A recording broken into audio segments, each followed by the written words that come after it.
my channel. I'm Anne and today I'm going to be bringing you my August TBR. We are not doing a catch up of June and July. It's not happening. So we are going to jump into my August reads. So in the month of August, I read 20 books and I had quite a good time with the books that I was reading this month, which is great and very, very exciting. So the first book that I read in the month of September was In Full Bloom by Elle Ashwell. So this is a Kiwi cowboy romance and I had a great time with it.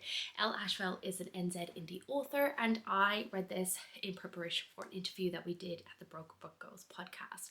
So I'll link that up above and down below if you want to check it out. But this is about our main character who is returning back to her small town that she grew up in and not really wanting to be there but having to go back to help her friend out. When she is there for the first night and she ends up hooking up with this guy that she met at a bar, and turns out he is now her boss at the firm she's working at to help out her best friend.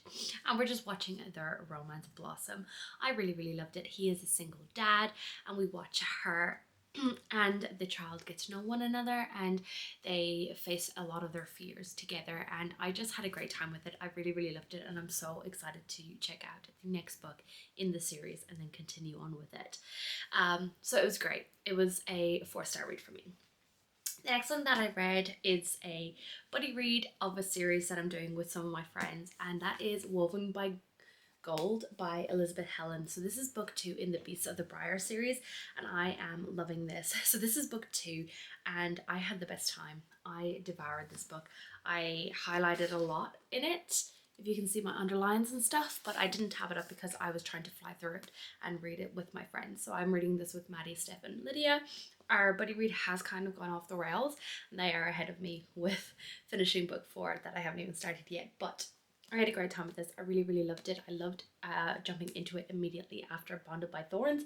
I just love the dynamics and the relationships and the fan family and the strong emotions that are in here, and I just had a really, really great time, and this is going to be one of my all-time favorite series, I can already tell you, and I'm very scared but excited to get into book 4.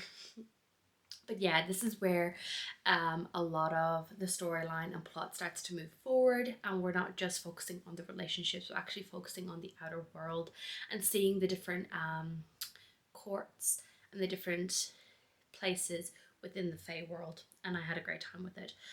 The next one that I read was Prince of the Arena, which is the novella, and generally you're supposed to read this after book 1, but we didn't realize that we had to read it until we finished book 2. But this is the prequel novella to The Beasts of the Briar, so we're watching. So in this one we're following Day and Farron, and it's kind of their enemies to lovers sort of dynamic, and watching them how they first met and kind of how their relationship blossomed, because they do have a sexual relationship throughout the series. That doesn't include Rosalina, and it was great. I really loved seeing the summer court and learning a lot more about them and kind of learning about them in the past and how they've grown up and why they are so close, but also have a lot of trauma related to the relationship. It was really good. I really enjoyed it and it's a 5-star for me. Obviously this whole series is getting 5 stars for me and I can tell you that right now. The next one that I read was Barbarian's Hope by Ruby Dixon. So this is book 9 or 10. Let me check. Book 10 in the Ice Planet Barbarian series. And I've said this before, but I have started to spread out my reading of this series because they all start to feel very samey. But this one felt very different. So we are in a new sort of setting in this world, and we're kind of watching a lot of growth and development within the community of these barbarians. And in this one, we're following actually 2 of the Ice Planet Barbarians. So we're following one of the characters who broke up with her mate, and we're kind of seeing her get back together with him and realizing that she's to deal with all the trauma that she's gone through and the loss of their child. So do be aware going into this, there is discussions on grief and losing a child. And I did really, really enjoy this one, and I'm glad that we are finally seeing her happy ending in this story. It was good and I did enjoy it. The The next one that I read was I Accidentally Hooked Up with the Vampire by Jessica Cage. I read book one, which was I Accidentally Summoned a Demon, a little while ago, and I didn't love that one as much as I expected, but I did want to check out this vampire one, and I did enjoy it. I did like the little connection and the nods to book one, and I did like seeing the cameos from the characters in book one. This is definitely a fun one, but it's still not something that I absolutely love and obsessed with, but it is a great time. So if you're looking for a fun, rompy series with female characters that are from a diverse background, so they are black, they are plus size, and yeah, I think it is definitely a series that if you're looking for something fun that will make you laugh, that has full of a lot of funny scenes, some good spice scenes in there as well. It was definitely a fun time, but it's not something to write home about, I wouldn't say. The next one that I read, a lot of these are going to be in my new vlog that's going to be coming. I'm quite behind on my editing of those vlogs, so it's probably not going to be out for a couple of months, but I read this Mortal Coil by Emily Suvada and I gave this 4 stars. I really, really enjoyed this one. This is definitely a different take on the dystopian genre and zombie books. I really liked the take that this author took. So in this one, we're following our main character who she gets news that her father is dead, and she is the only one who can create a cure for this zombie apocalypse. And she then ends up on this mission of trying to find the truth and realizing that all the things that she knows might not be true. And I had a great time with it, and I am picking up book 2 this month, in the month of September, to check it out and continue with the series because I did enjoy it a lot and it was a great time. The next one that I read was Love and Other Killers, and this is a little short novella that Brynne Weaver has written to kind of bring us into her new series that is kind of connected to her Ruinous Love series. So this is kind of the bridge between the Ruinous Love series and her new series, which is I can't remember the name of it, but I had a great time being back with Sloane and Rowan. It is from Sloane's POV, and I just had the best time. I listened to this on audio and it was spectacular. Like, it is short, it is fun, and it ended with a bang, if you know what I mean. It was great, and I just had the best time being back there, seeing all of the family, the shenanigans that they get up to, and the Irish accents were great. I was very scared about actually listening to the audio and hearing the Irish accents, because certain Irish accents do give me the cringe, but this one didn't, and I had the best time. So if you're looking for another short novella and you love the Ruinous Love series by Brynne Weaver, then you need to check that one out. Then I picked up These Hearts We Shatter by Shannon R. Lear, and oh my god, guys, this book destroyed me. This took me so long to read. I started it on the 12th of August and I didn't finish it until the 27th of August, and that was because I didn't want it to end.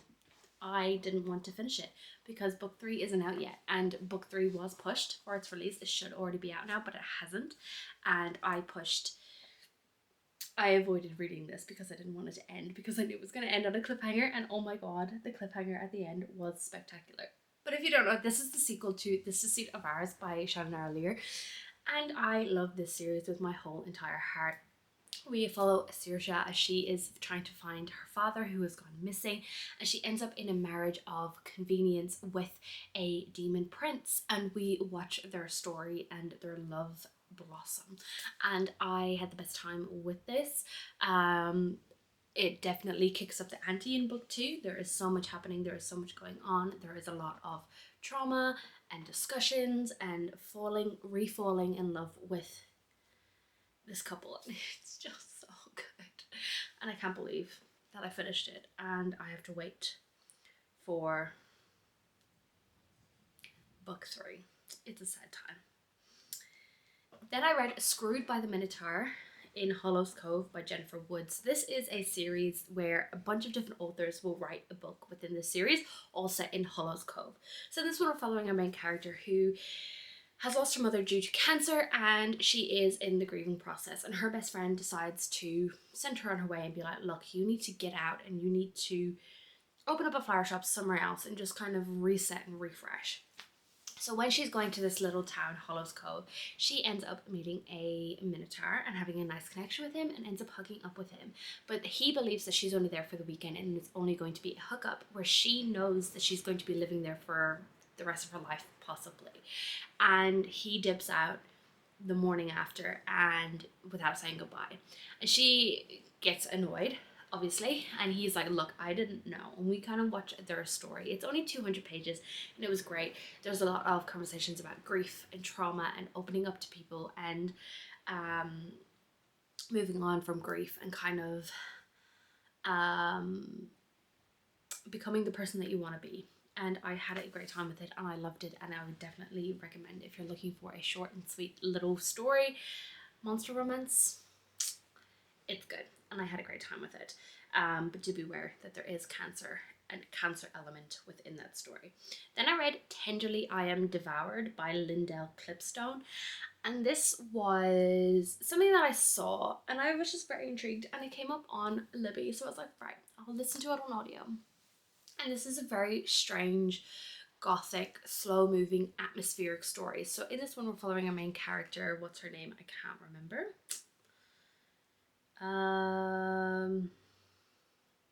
Lacrimosa.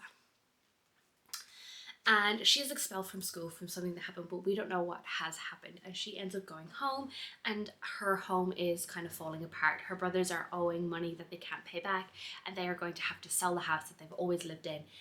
And because the salt mines are not producing the salt that they need to then pay off their debt. And she is coming face to face with the guy who really hurt her in her past, and he is the one who's trying to take on this debt from his father, and kind of we're watching this enemies to lovers dynamic. And she ends up being arranged to marry the king, like the kind of god of this world, and so much stuff happens. It's very whimsical, very atmospheric, quite magical, and if you're not paying attention you could lose a lot of the plot threads. It was definitely very lyrical, purple prosy, and I did enjoy it. It did take me a while to read just because there was so much information, and I generally listen to audiobooks while I'm working, so I have to be semi paying attention to something else while also listening to an audiobook. But it was good and I would recommend it. But if you're looking for a spice or smut or anything like that, it doesn't have that. It has like closed door scenes. And it is poly. She ends up with two people at the same time, and I did have a good time with it, and I would have recommended if you're looking for something atmospheric and gothic and just a little bit whimsical. So yeah. The next one that I read was Forged by Malice by Elizabeth Helen. As I've already said, we are in the process of buddy reading this with a bunch of my friends, and this is book 3 in the Beasts of the Briar series. So this is where we're going into the Spring Court. We are, again, a lot of things develop in this one, and unfortunately this one is quite a stiff copy, so I have to be very careful while reading it, and you can see the spine has cracked a little bit, but that's okay. I had a great time with this one. Again, lots of underlining, lots of highlighting, but I just didn't put tabs in it because I was trying to fly through it. But this, again, expands the world. We're learning so much more. There is a lot of great scenes. And yeah, I'm just having a really good time with this series. I'm loving the growth and the development of these characters. I'm loving the development of the world and kind of expanding into everything that's going on. We're getting more character perspectives in here as well. We're getting one of the character perspectives that we haven't seen before, which was great and surprising. But I'm having a great time with this series, and I would highly, highly recommend if you haven't checked it out. Oh my god, so many books. The next one that I read was Frost Blood by Ellie Blake, and this is another one for my Shelve or Scrap or Shelve and Shove series that will be upcoming very, very soon. But this is based on fire magic and ice magic, and we have a main character who has fire magic, and fire magic is banned, and the king has this ice magic, and She ends up in a scenario where her mother is killed and she wants to go on revenge. She gets pulled in by these Frostblood rebellions and they are training her to use her magic to then defeat the king. And we kind of watch them on their process of doing that. I did have a good time with it. It's very fast paced and I would continue with the series, but it's not going to be one that I keep on my shelf.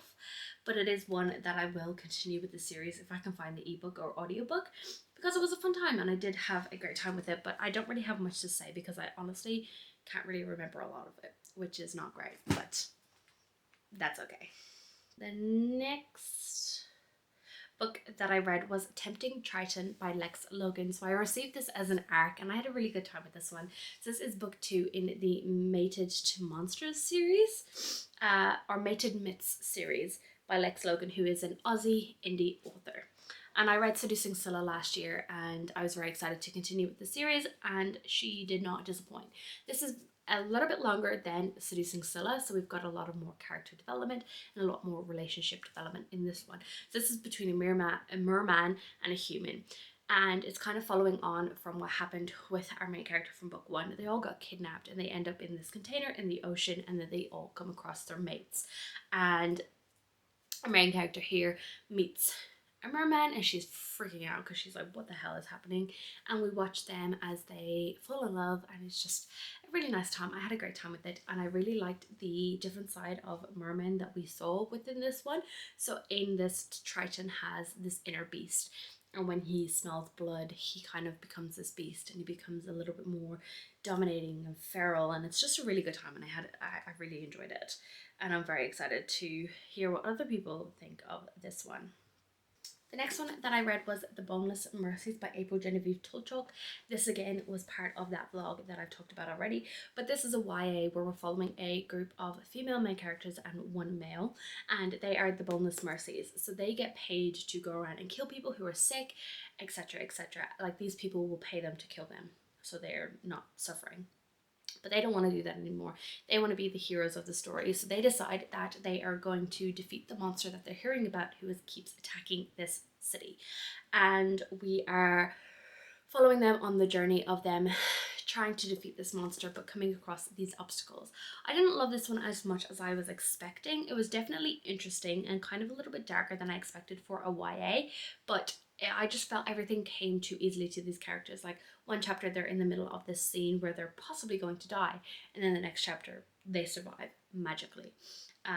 So yeah, it wasn't great, but it wasn't the worst book I've ever read, and I would recommend if you're looking for a YA that's quite fast paced and a little bit interesting and different from anything that I've ever read before. The next one that I read was Find Her by Lisa Gardner, and this is a thriller where we're following our multiple different perspectives, mainly a detective and this young girl who is a survivor of someone who kidnapped her for 472 days, where she was basically locked in a coffin. And she is now on a vigilante sort of mission where she is going after men who hurt women, and she ends up in a situation where she is now has a detective watching over her and trying to figure out what the hell's going on. And there is a serial kidnapper happening at the moment where all these girls are missing, and the detective believes that our main character Flora will be able to help her find them. And it's definitely interesting. It is very dark. We get flashbacks of Flora being in captivity and all the things that happened to her. It is quite graphic. It is quite scary to read. So if you are a little bit triggered by content like this, I wouldn't recommend. But it was definitely interesting. I did guess kind of where the story was going, unfortunately, which is what happens with a lot of thrillers that I read nowadays because I've read so many. But I still had a good time with it, and it was definitely a fast-paced read and I flew through it.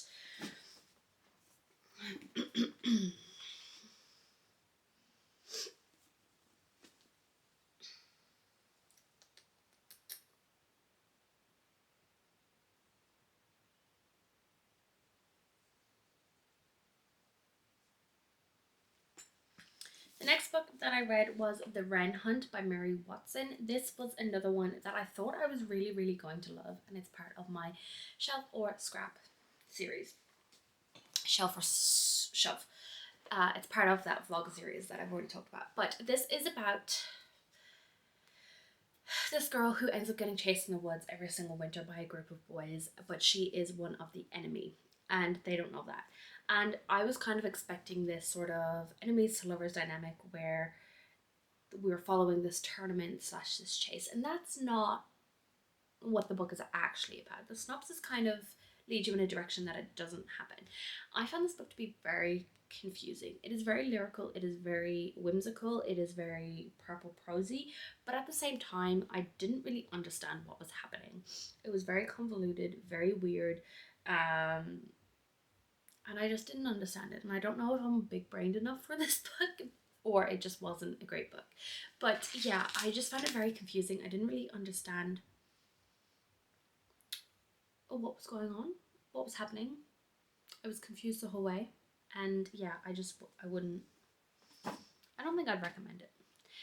The next one that I read was Love on the Brain by Ali Hazelwood, and safe to say that this is a 5-star read for me. Ali Hazelwood is one of my favourite authors. I've given all of her books 5 stars, and as you can see, I tabbed the heck out of this one. I love Ali Hazelwood. This is about Bea, and she is hired by NASA to work on a project with someone that she believes who absolutely hates her.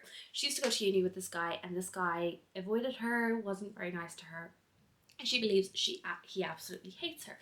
But that's not the case. He's actually absolutely in love with her and obsessed with her, and we watch them as they try to figure out how to work together.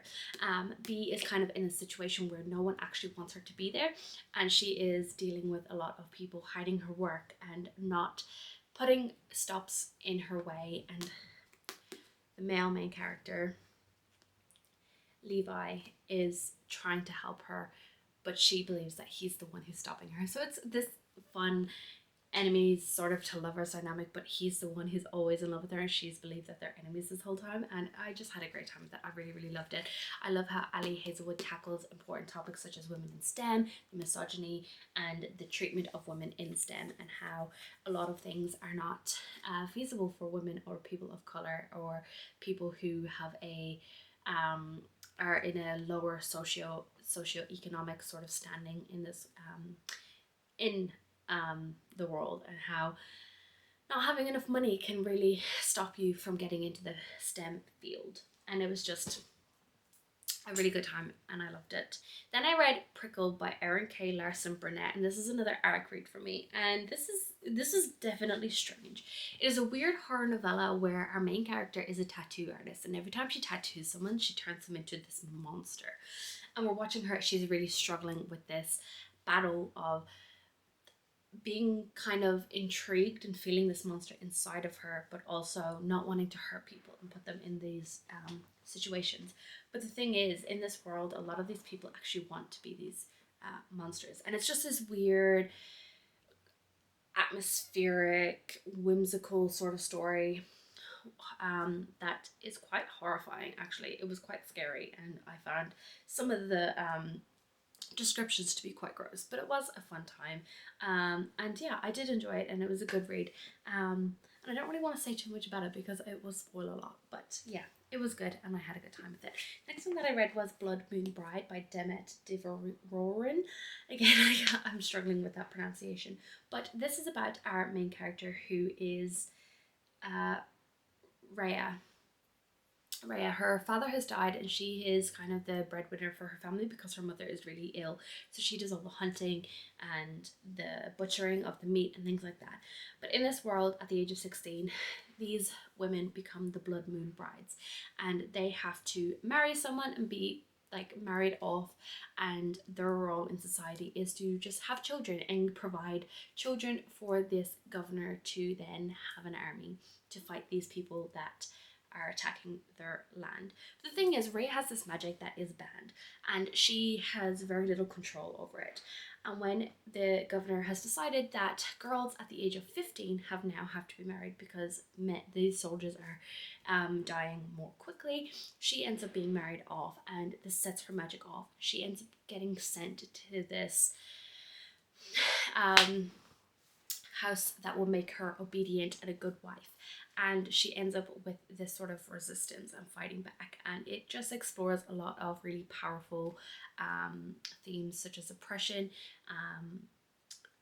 treatment of women, gender inequality, political deception, and just so many other things.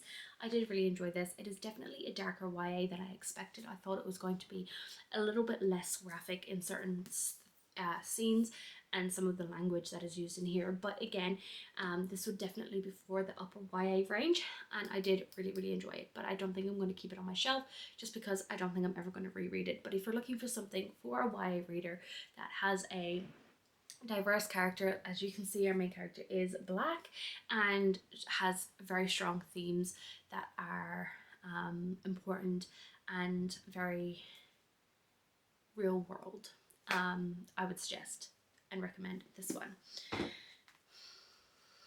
The next one that I read was Heartstrings by Ivy Fairbanks, and this is the interconnected sequel to Morbidly Yours, which is one of my favourite reads of last year, and I love this so much. So in this one, we're following Aiden and Celio, and Celio is Lark's cousin, and she, in book one, we met her, and she is now studying to be a doctor in Galway. And this is a exes to lovers second chance romance. So we know that Aiden and Celio started dating in book one, but they have broken up at the beginning of book two, and they haven't seen each other in 2 years. But they have to come back together and be the best man and maid of honor for Lark and Callum's wedding, and it's this little countryside castle setting, and we're just watching all this wedding shenanigans and watching them fall back in love with each other, or not even fall back in love with each other, but realize that their relationship is worth fighting for, and allowing themselves to feel the love that they still have for one another. And I just had the best time. I love this series so much. It is so quintessentially Irish, and some of the things that Miss Ivy Fairbanks has written in this called me out. But seeing words that I don't use anymore because I live in New Zealand is just this sense of nostalgia, like the words like press and counter, and not being able to pronounce TH properly, and not being able to pronounce my T's, and it's just so good. that I just loved it, because when I'm speaking in New Zealand, I have to be very careful about my pronunciation and saying things, because people won't understand what I'm saying.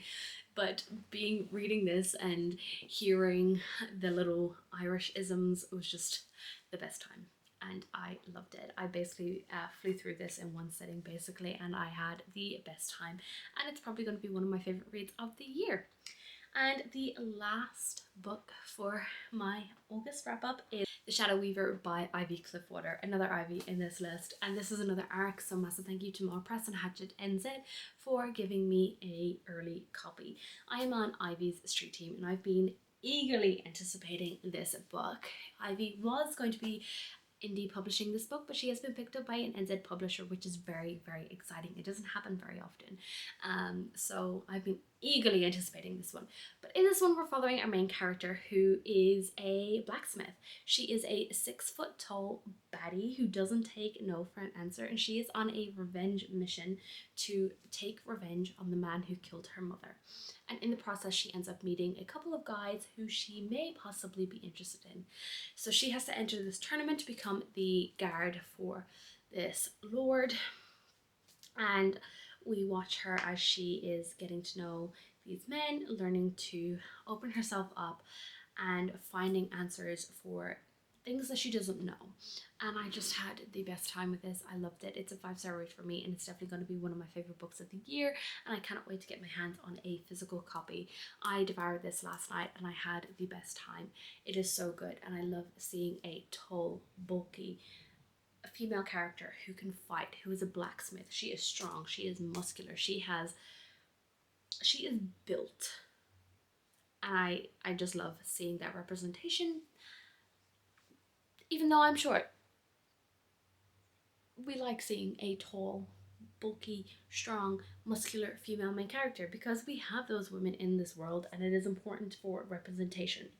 So that is all of the books that I've read in the month of August. We had a really good reading month. I'm so excited to be bringing you these little reviews, and if you have any interest in any of these books, let me know in the comments below, and I would highly recommend quite a few of these books. So if you haven't read them, make sure to add them to your TBR, especially Shannon R. Lear's These Hearts We Shatter, starting with This Deceit of Yours, the Beasts of the Briar series by Elizabeth Helen. Geez, Ali Hazelwood. We have recommendations for Ivy Cliffwater and Ivy Fairbanks, so make sure you check those out. But if you like this video, make sure to give it a like, comment down below if you've added any of these books to your TBR or if you've already read them, and subscribe for more content from me. Goodbye!